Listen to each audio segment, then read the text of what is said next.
Hi, welcome to Speak Up for Our Planet. We're glad that you found us. All of our videos are of experts talking about what they're doing to save the planet and how you can help too. You might like to watch the videos live and ask the expert questions. In that case, just visit our website and click Join Us. Hope to see you soon.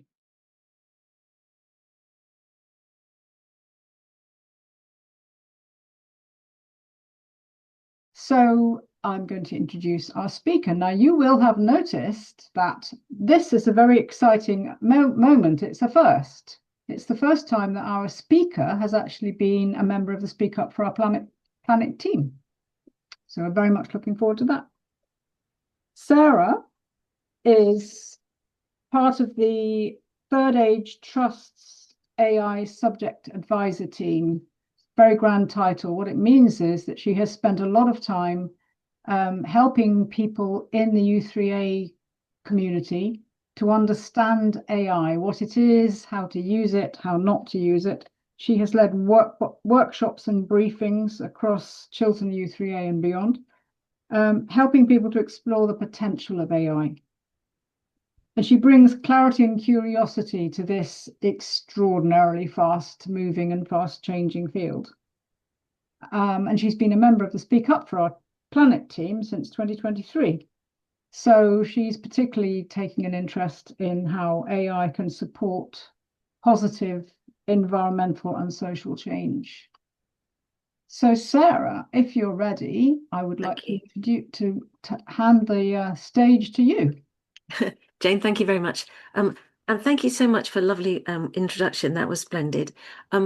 I'm going to start by saying I know fully well that there are people on this call who know more about AI than I do, or will have a different view than I do, which is fine. I embrace that because let's face it, it's such a new thing. Okay, it's really, really new thing. And there's a really nice quote got from an AI researcher who said, I'm reading it, AI is a toddler, teach it, guide it, and keep it away from the sockets.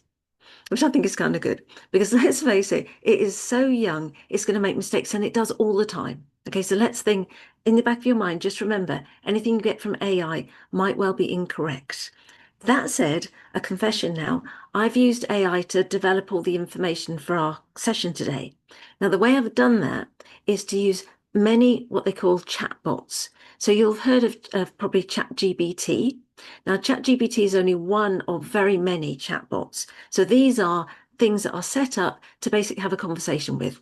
Okay, now chatbots happen to be, sorry, ChatGPT happens to be the biggest one, but there are hundreds, and some of them embedded in things you already do. Some of them you actually search out. So you might have heard of things like Perplexity.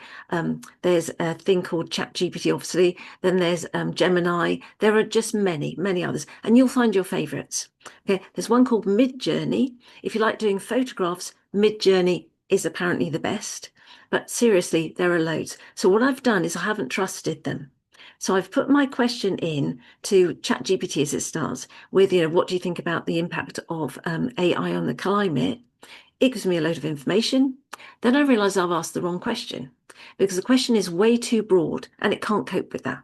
Okay, so if you ask a very broad question, it doesn't know where to start. It doesn't know how to give you information. It can go on like pages and pages of absolute twaddle.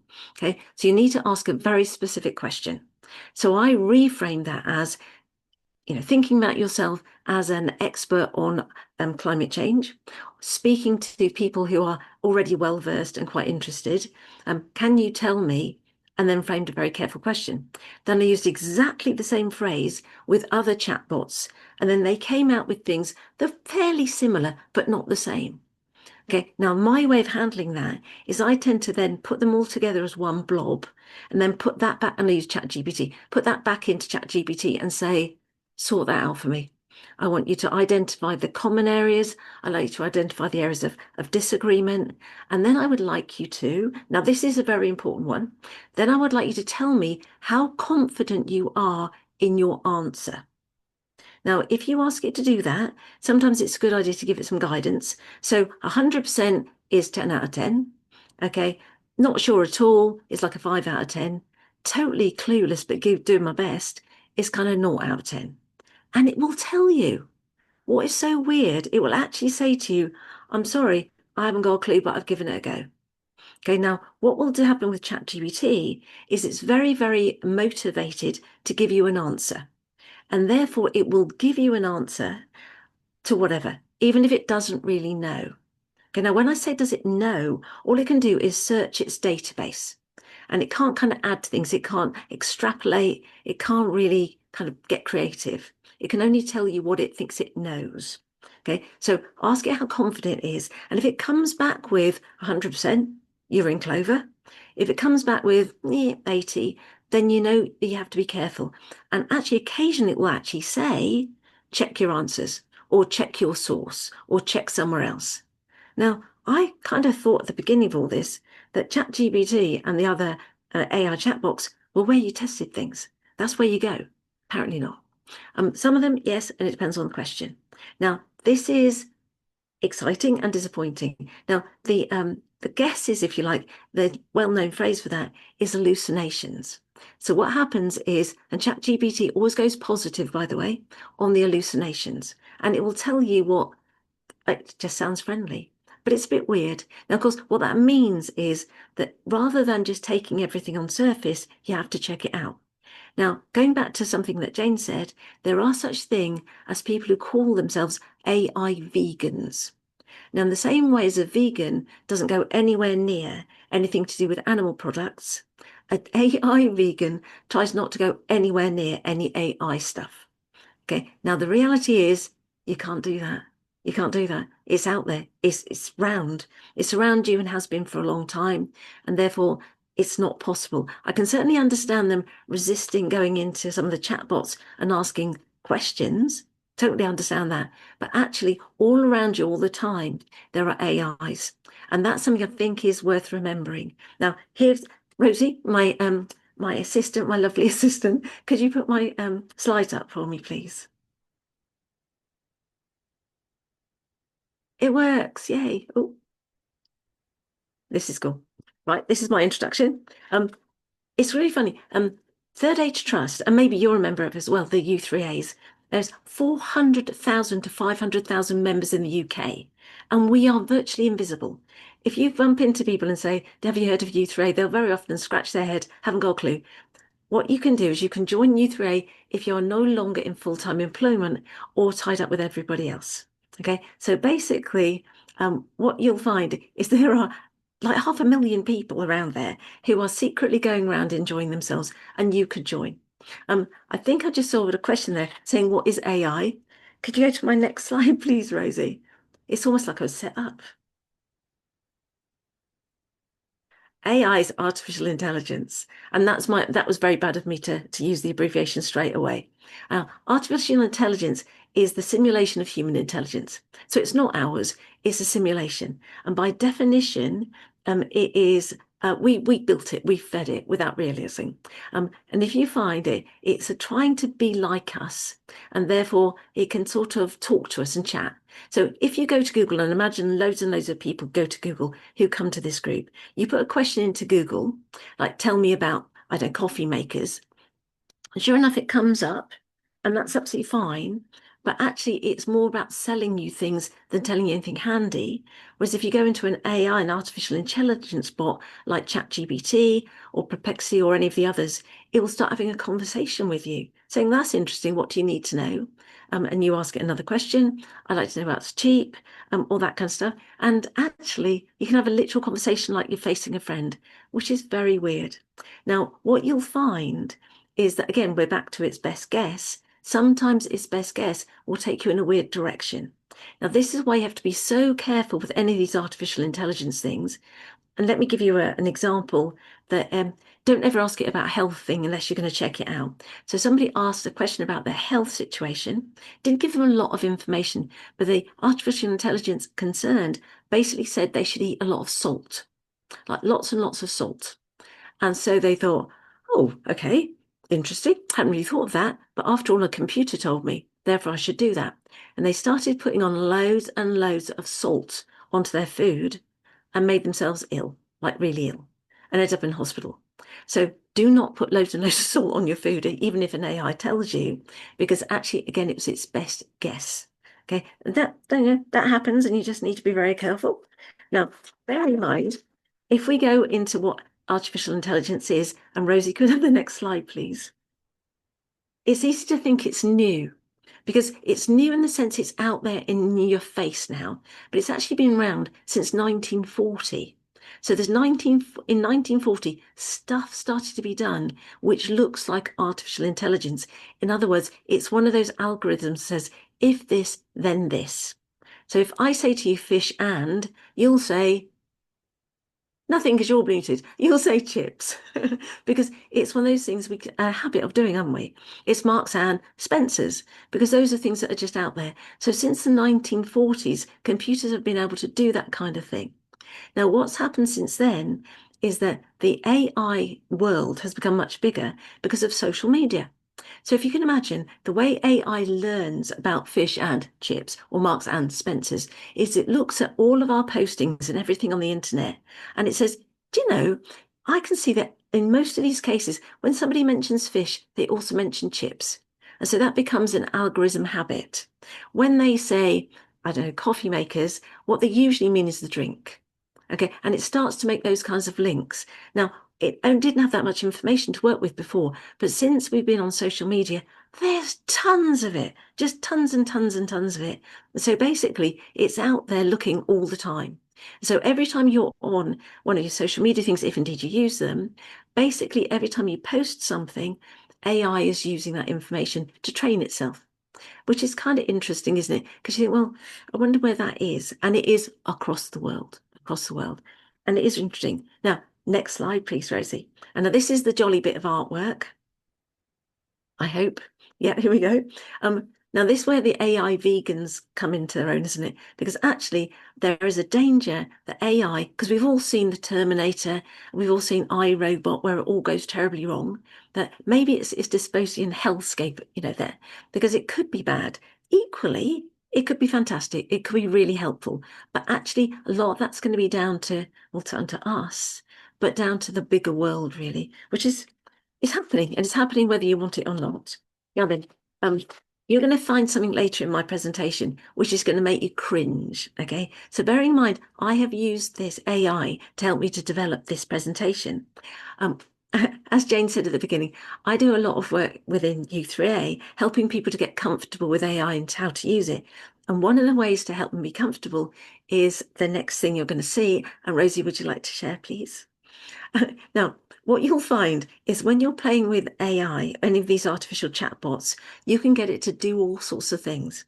So obviously I'm not an artist. So all I did, put in the tip, you put a little thing, create a cartoon of a black cat, or a cat, sorry, riding a bike in the style of Casso. Da-da! And I promise you, it took 3 seconds. And there it is. Now that is phenomenal to me. I just think that is staggering. Because if I had to do that myself, it would take me forever. Now, it happens to be that my sister has a son who's in his business is doing things like that for T-shirts for a company, and his job is on the line. Because if I can do that in 3 seconds, what's he got to do? So this is a kind of potential downside of this kind of thing. But in the meantime, it's quite good fun. Rosie, you've got the next one, please. Now, again, in the same vein, a photo of a black and white cat drinking champagne. Now, again, it's just silly. It's just really silly. But you'd be amazed how many things you can do that make you feel terribly proficient. But I should feel guilty about this, and you'll see why later. Okay. Could you have the next slide, please, Tracy? Okay. Now, this I'm going to recommend you look at this particular thing. It's a little film. Now, it's explaining how ChatGPT actually works, how it's built in the style of a 5-year-old. Now, that sounds terrible, but it's brilliant. It's a little cartoon thing that it takes you through all of the detail about how the whole thing's set up, how it gets its information, how it works, and it's brilliant. It's the best summary I've ever seen, and I've seen loads, as you can imagine. But I promise you this is the best one. Now, I'm hoping that what we'll be able to do, and I'm looking at Jane and Rosie now, is to put these slides on the website so you can all have them, because that way you'll get a chance, you don't have to make notes. Okay, but essentially this is, I say, the best description I have come across so far, which you can say, pretty much And there's hundreds. Rosie, could I have the next slide, please? Now then, I asked, I won't say which one, it was ChatGPT, to do me a drawing of an elephant. Okay, and this is what it did. Now, I don't know about you, but that doesn't look right. I'm pretty sure I've seen elephants and they don't have however many feet and legs that's supposed to be, because there's rather a lot there, isn't there? Now, I could have, if I wanted to, I could go back and say, you made a mistake. Please only give the elephant 4 legs or give it bigger ears. I can do that. But I thought it's quite interesting that that was its first attempt. You think, yeah, that's interesting. Now, that's a good reminder that actually AI does make mistakes. Okay, you might want to print that up and put, I have these around reminding me because it happens all the time. Rosie, would you like to go ahead? Thank you. Now then, we have lots of positive environmental impacts. And, that's good to know. It's really helpful because actually the things that can come out of the information can make a huge difference to us. Now, there are three basic leaders in AI at the moment you're going to come across. That's OpenAI, Anthropic, which can hardly say, and Gemini. Gemini is part of Microsoft, and they've all been into all of this stuff. It's all been into this stuff and helping find out all these things about positive environments. Now, it has to be said, the dilemma is that actually doing it with AI is actually using some of the energy that we're going to worry about later. So it's a real kind of do I don't kind of situation. Now, as I say, the difference between Google that you're really familiar with is it just tells you things you might want to buy. Or if you ask a different question, it will give you a load of books that you might want to buy. So it's not that helpful. Whereas if you ask one of the chat bots, it'll actually help you from anything from here's the answer, but don't trust it, check it out with another thing, or it'll actually give you places you could go or a different question you should ask, which again is very helpful. So by the time you've done that a few iterations, and then bear in mind, I did that a few times, then I combined the whole lot together, then I asked AI to pick bones out of that, and this is what it came up with. So apparently the positive environmental impacts of AI, precision modeling, so improved climate simulations, a better energy use and agriculture and water policies, great.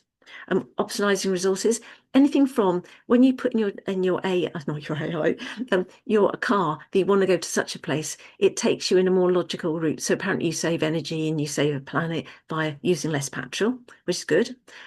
Innovation. Now you might know there's been some recent really, really good stuff in developing antibiotics. So from the total start, it was asked to develop a new antibiotic and did, and we haven't had one for like 20 odd years or 30 years. And now we've got an antibiotic that can be used. I think it's now on trials. And it's very narrow focused, but it's fabulous that this has done that. And with obviously got a human interaction looking over it, but at the moment they didn't have to do anything in the development. We've also got lots of monitoring stuff. Now, this is very good for tracking what's happening in the world.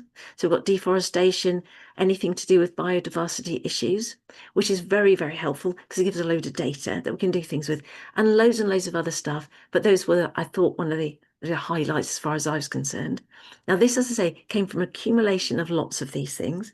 Would you like to go to the next one, Rosie?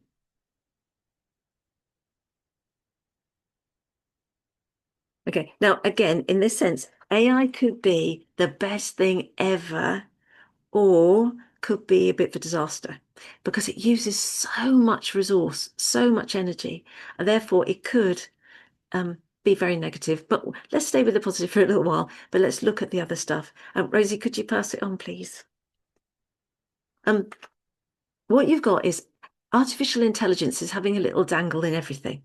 So when you phone up your bank and it says press 1 for this and press 3 for this, and do you want your bank statement? That's AI. Okay, that's very simple AI, and that's good. When you think you're having a conversation with somebody and you think, that doesn't sound right, that just sounds weird, that might be a chatbot having conversation with you. Just to tell you, I actually said to somebody on the phone the other day, I'd like to speak to a human, please. And she said, I am a human, because she sounded so much like a chatbot. I promise you, it shows how good chatbots are or how bad I'm at listening, not sure. So it's involved in everything. It runs on electricity, water, and rare minerals, like loads. And bear in mind, we know that the production of electricity is difficult. Water is so important to us all, and rare minerals, by definition, are rare. Okay. Again, if it was powered by fossil fuels, then we're into that'd be better for the environment, or would it? Because we're not really sure. Okay. Could you go to the next one for me, Rosie? Thank you. So here we go. The potential negatives. Okay. Energy demand. Training and running artificial generation may consume enormous power, a massive, massive amount of power, to the point where you would be stunned and amazed. The hardware it takes. You must have read about all these computer farms, these massive computer areas that have to be generated that are dealing with all the questions that you're asking any chat GPT or chat bot. Because people get optimistic about it, what tends to happen is people tend to ignore those sorts of things. And then they start doing things like a cat on a bike in the style of Picasso. Because you forget that actually you've just used up quite a lot of energy doing something that's a bit silly. Okay, so that's a dilemma for us all. And there's definitely a kind of governance lag, because we're not quite sure what's happening yet, because things are invented pretty much every day. Okay, could you take to the next slide, please, Rosie? Thank you. Now, this is where it gets embarrassing. Training and running AI models, artificial intelligent models, okay, particularly large ones, take enormous loads of energy. Now, when I say training it, so if we wanted to get an AI tool to actually update us on all the things that are going on in climate change, and maybe every Friday summarize for me all the latest research or the latest issues around climate change around the world and send it to me on an email, that takes a lot of energy. Okay. And if you're training and running artificial intelligent models to do that, then actually that's huge. Now, what they call the generative ones are the ones like the picture of the cat on a bike. Okay. In other words, it literally is having to invent it. Whereas if it's just copying and pasting, it's a little bit less, but it's loads of computer power, a massive. Now, the estimate of training a single large AI like ChatGPT, the number 3, 550 tons of CO2, 500, and that's a year. I mean, that is like, oh my golly. And that is, actually, no, that one might be a month, I beg your pardon. And it's just extraordinarily high. And this accounts for so much of global emissions that we should be worried. So all of us are trying to cut down on our global emissions, and particularly our CO2, by heating our houses differently, flying a bit less. And in the background, all this is happening. Now, interestingly, there was a conversation on Radio 4, so it must be true, talking about could we actually stop it? And the answer is no. So if you think, actually, this is going badly, let's just stop using it. Let's pull the plug on the whole thing. It's everywhere in the world. So we might pull the plug in the UK, we might pull the plug in America, we might pull the plug in parts of Europe, but actually loads and loads of this stuff is going on in South Africa, in South Vietnam, etc. I mean, big, and we're talking about massive. The investment in Australia is huge. South Korea is enormous. South Korea are doing some amazing work with farming. The fact that the population, I beg your pardon, is reducing. So they haven't got enough farmers. So trying to find words that they can use energy differently to actually support farms using AI. It's quite amazing. So we can't stop it. It's out there. All we can do is use it reasonably. Could we go to the next one, Rosie? Now, this is where it goes to the hidden costs. Now, as I say, they're not that hidden really, but it is quite amazing what it does take. So you're diddling around, and if you're me, you're playing maybe because you didn't really understand that. The energy stuff it's using is loads and massive. The cooling, the data centers. Now, if you can imagine, these data centers are like football pitches or numbers of football pitches with loads and loads of IT in there. It gets really hot. It gets really, really hot. And guess how they cool it? Guess what? They use loads and loads of water, like loads of water. Now, this is where it gets embarrassing because one chat AI thing is equivalent of half a litre of water. So each of my searches that I did in preparation for this was half a litre of water. And I used quite a few searches. So I was effectively using quite a few litres of water. Now, on one level, I can't really do it without using the water because I haven't invented it yet. And I'm really hoping a brain much bigger than mine, is actually on the case. And that we're finding a different way of cooling it. But actually, there's not much progress on that so far. And the rare materials mined for doing the chips for the computers and the hardware is equally difficult. So there is an awful lot of, as I say, the hidden costs. Rosie, can we have the next one? Okay. Now, equally, when you ask it how it can help us save the planet, there's climate modeling, there's energy optimization, precision management, the kind of thing you would expect it to use. But actually, basically, it's not, it's great and it's all good progress and it is. But to compensate for what it's actually using, it's going to have to work jolly hard, jolly hard. Can we have the next one, Rosie? Thank you. Um, One of the things that is really interesting is that let's imagine we said to people, do you know what? Don't worry, because actually we've solved all these problems, that the water consumption is less than it was, that the energy consumption is less than it was. What you'll find is that actually it'll probably make people use it more. Now, I'd never heard it expressed this way, but it's the Jensen's paradox. I'd heard it in economics, but never here, where effectively, if you can make things lower cost and more available, then they get used more. So if you told your car doesn't cost as much to run, you might drive it more. You think, oh yeah. So there's a danger that we kind of solve the problem, we make it used more often. The AI sovereignty thing, one of the things that's really interesting is that lots of countries are not able yet to do their own infrastructure. So they're having to plug into the Americans, maybe they're coming into some of the UK and so on. But what they're basically saying is we don't want to be vulnerable to that. So they're developing their own, which goes back to why we can't really turn it off because it's out there. And fair enough, because let's face it, the HA country is entitled to look after itself, isn't it?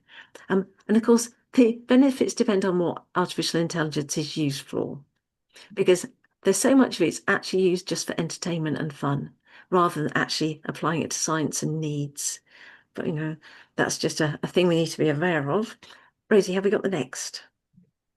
Okay, now then, this is one of these, the water thing. There was a bit of research done in 2024. Now I'm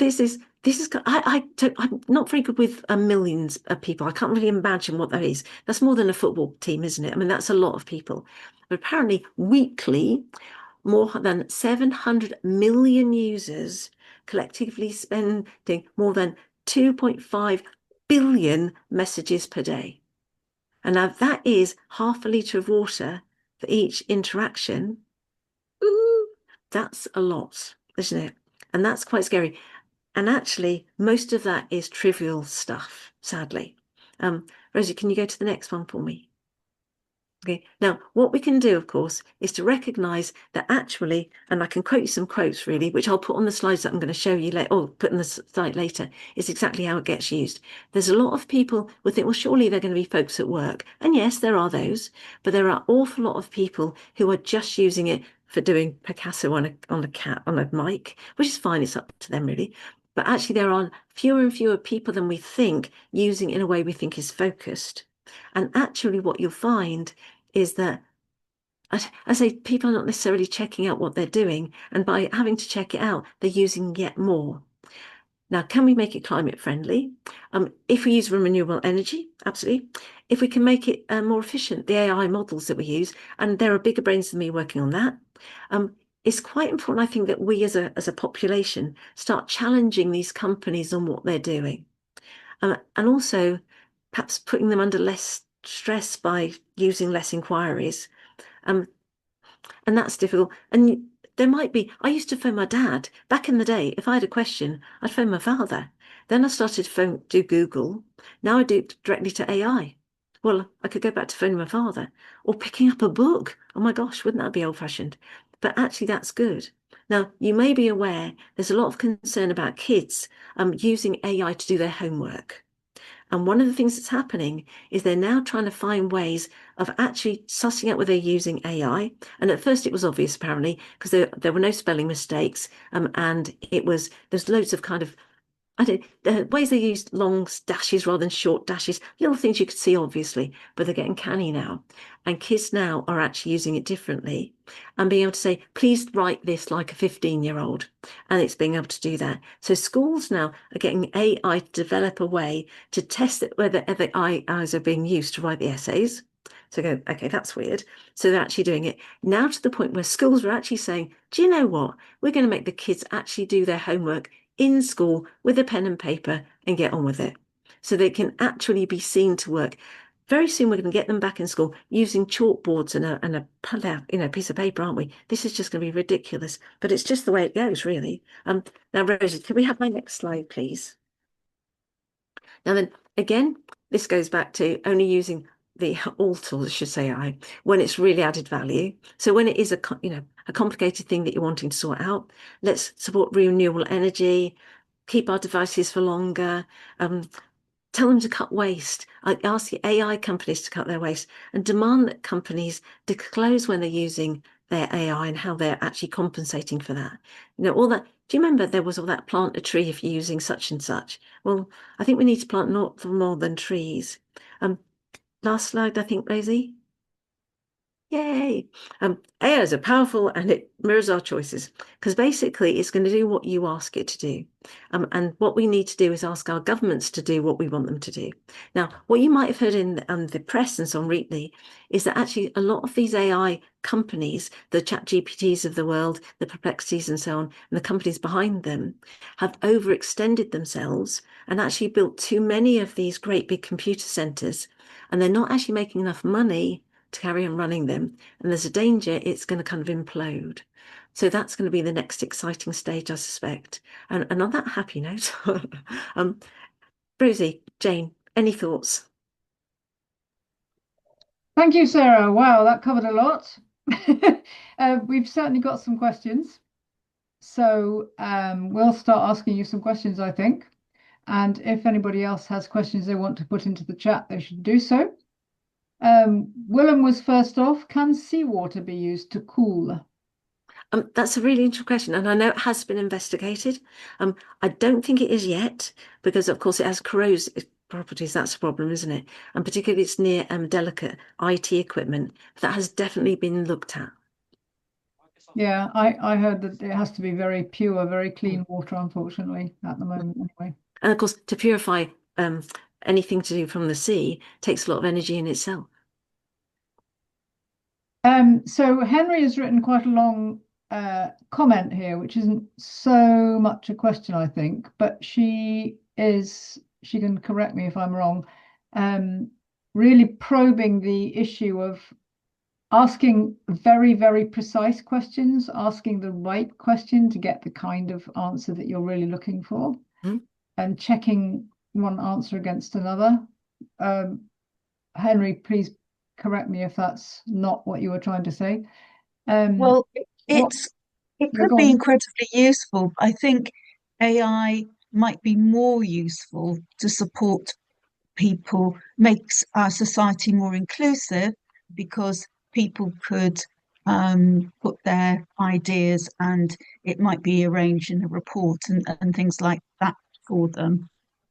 But like anything, when you are using any form of technology to interrogate or to read or anything else, you can't avoid, if you need a good answer, you can't avoid thinking. And of course, this is cutting out of the thinking. And I I know that it's very small changes to what ask, you'll get a really difficult answer, but different answer. But the actual wrong answer is a true thing. I was working with a reading student online, and I Google always comes up with its AI first, doesn't it? And It I is asked now. my student wanted to know if he could walk onto a recycle site near him, and I wanted to know whether his council actually collected small electricals, in which case he wouldn't have to walk onto the site. So we asked it, and it said, yes, you can.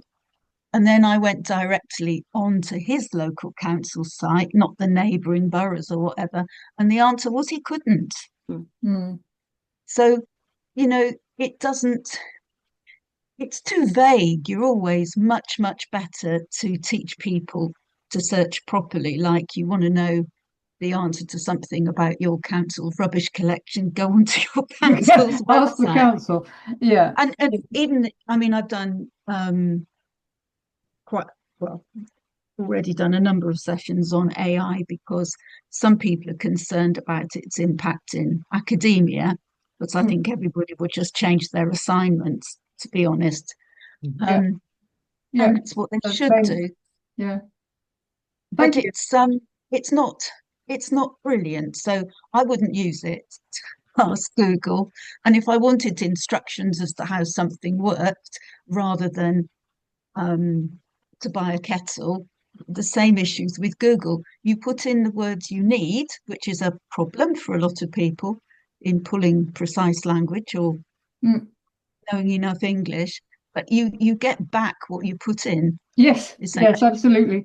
Yeah. Well, So actually, it's a question of learning how to use it well, isn't it, really? And what not to use it for, to be Yes. honest. Yes, what you'll absolutely. find with Google is that be very careful, because there's often, if there's a product, it has a little line there that says sponsored. It's a very Yes, small exactly. word. So Mhm. Yeah. basically And what's happening, Amazon too. And yeah. Amazon. So what's It's happening pushing is it up the order. Yeah.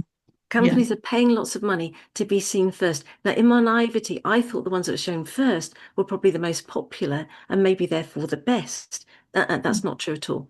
Which is why we have to be careful that Google is particularly, and certainly Amazon and so on, are trying to sell us stuff. Now, interestingly, the thing you talked about the can you go onto your council's website or whatever, is that AI is looking at what's out there. Okay, so you have to Yeah. direct it. So say, please look at such and such and so and so, and it can only actually tell you what's been published publicly. Published publicly. Sorry, I realize how silly that sounds.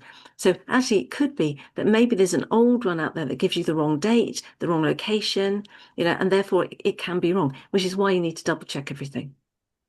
And particularly if you want to do anything that's time consuming, or you are going to spend some money, be very careful. Okay, so Willem's got some interesting stuff here.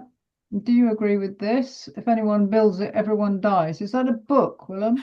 It is a book. It's just come out, and I'm in the process of reading it. And there's lots of videos about this. And Geoffrey Hinton, one of the fathers of AI, who got the Nobel Prize for it, also says this. Yes, yeah. He does, doesn't he? And he's actually saying, if I only realized where this would have gone, I would have stopped it. He's, as you say, he was one of the first and most brilliant people who started the whole thing. And even he's, as I say, saying now that I really wish I hadn't. But unfortunately, it's out there. It's now. We can't stop it. And it's really scary that some of these books are brilliant. Now, okay, I'm going to give you a cheat now. Now, there has been a whole kind of question about how to do this. But if I may suggest, if there's a big book, you think, oh, can I really be bothered to read that? You can actually type into the chat GBTs of this world. Please give me a summary of such and so book. Okay, highlight the areas I really should understand. List 5 things I should throw in conversation to make myself sound intelligent, and it will do it for you. Now, it will usually, because there's been a bit of a kerfuffle about this recently, because of course copyright. So what it will tell you is we're doing this from the publicly available stuff, but for older books, it will give you a really good summary. Equally, and this is where it gets difficult, your kids are doing please give me a 50-word essay about Pride and Prejudice, or give me a 500-word summary of whatever they need. And they're not doing their homework. Now, again, to go back to what was mentioned earlier, therefore, I'm not engaged with this at all, and my brain isn't connected to it. So I haven't learned anything. And so the only way to really learn anything is to do a bit more of it yourself. And in fact, the Miss MIT did a study where they only had about 70 people. So they keep saying, sorry, this isn't a big group, but we're so keen that you should know. They divided them into 3 groups. So one lot had to do their homework themselves. Okay, use books and stuff. There was one group who were allowed to kind of mix and match. And there was a third one, used AI to do everything. And what they did was they tested them a good while later. The ones that did the work themselves remembered it, they were engaged with it, it was in their brains, they could use it. The mixed ones, the ones who did AI, mostly forgotten it because they weren't connected. They didn't care. They either hadn't really read what they'd written. It was just out there. And so basically what's happening is your thinking processes are not being challenged. And that's challenging for us as older people as well, because actually, and you've been there, where somebody's saying, do you remember that actor who was in that thing? Wore red. And they're immediately going, I'll AI that. and and it comes out and it's the person. And because we're not testing ourselves, we're not stretching our brains, it's actually not doing us any good. So there is a danger of overuse.